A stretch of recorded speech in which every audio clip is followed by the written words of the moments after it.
अगर आप रोज़ाना 2 चम्मच ये 2 चीज़ें खाना शुरू कर देते हैं तो पेट पर जमा जिद्दी फैट आसानी से पिघलने लगता है।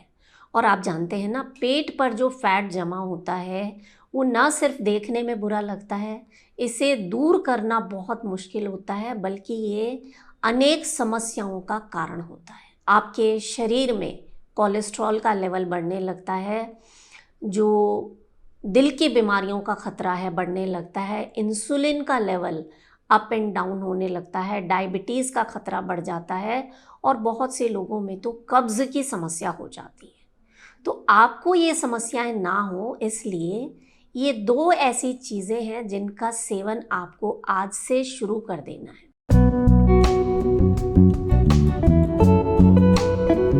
आपका पेट का जो जिद्दी फैट है, जो मोटापा है, जो विसरल फैट है, वो आप पाएंगे बहुत आसानी से पिघलने लगेगा, क्योंकि आपका मेटाबॉलिज्म बूस्ट हो जाएगा। और अगर आपको कब्ज़ की समस्या है तो ये 2 चीज़ें आपकी आंतों की ऐसी सफाई करेंगी कि पेट खुलकर साफ होगा।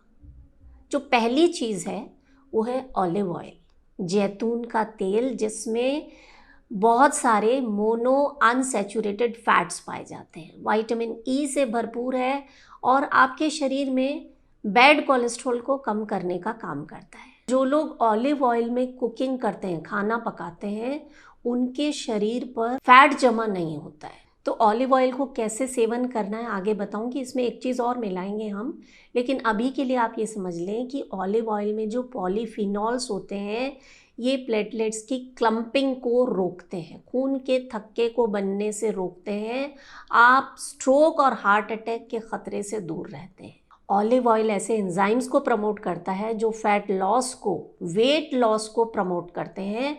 और अगर आपको बार बार भूख लगती है ना, तो ऑलिव ऑयल आपके लिए संजीवनी से कम नहीं है, क्योंकि इसमें 75% ऑलिक एसिड होता है जो आपके पेट को लंबे समय तक भरा हुआ रखता है। ये एक चीज़ हो गई।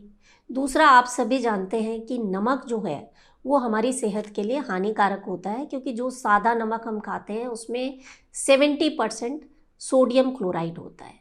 लेकिन जो पिंक हिमालयन सॉल्ट होता है, जिसे हम सेंधा नमक कहते हैं, इसमें 84 से ज़्यादा ऐसे ट्रेस एलिमेंट्स होते हैं जो आपके शरीर के लिए फ़ायदेमंद हैं। ये आपके शरीर में इलेक्ट्रोलाइट्स के बैलेंस को बनाए रखता है, हड्डियों को मजबूत बनाता है, शरीर में खून का दौरा सही तरीके से होता है, आपका ब्लड प्रेशर नॉर्मल रहने लगता है। सेंधा नमक आपके डाइजेशन को, आपके पाचन को इम्प्रूव करता है, जो खाते हैं वो ठीक तरह से एब्जॉर्ब होता है, खाने का पूरा फ़ायदा आपको मिलता है। और ख़ास बात कि आपके शरीर में जो जिद्दी फैट जमा है वो आसानी से पिघलने लगता है, क्योंकि सेंधा नमक आपके मेटाबॉलिज्म को बूस्ट करता है।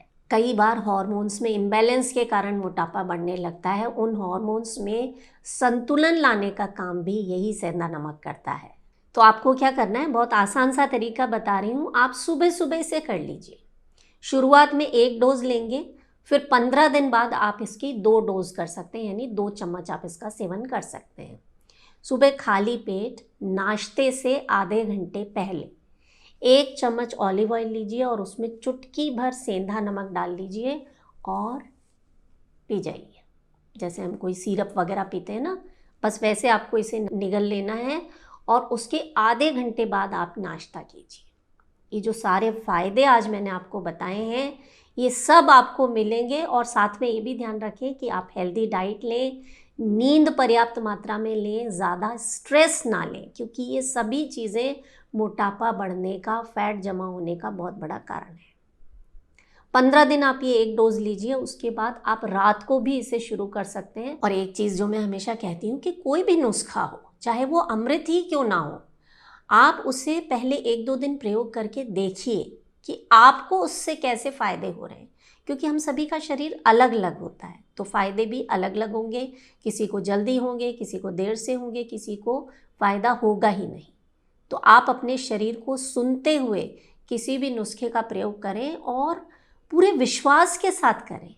जितना विश्वास आपके मन में होगा ना, उतना जल्दी आपको फ़ायदा होगा। डिनर आपको जल्दी करना है और डिनर से आधे घंटे पहले यही 1 चम्मच ऑलिव ऑयल और उसमें चुटकी भर सेंधा नमक डाल के ले लीजिए और आधा घंटा बाद आप खाना खा लीजिए और आराम से जो भी आपका रूटीन है वो कीजिए। मेरा दावा है इसके इतने बढ़िया रिजल्ट्स हैं, आजमाया हुआ नुस्खा है ये, और आप खुश हो जाएंगे इसके रिजल्ट से। करके देखें आप, और वीडियो पसंद आ रहा हो तो इसे ज़्यादा से ज़्यादा शेयर करें और अपना बहुत सारा ख्याल रखना ना भूलें। मैं हूँ मधु चौधरी और आप इस वक्त योग जर्नी पर हैं। नमस्कार।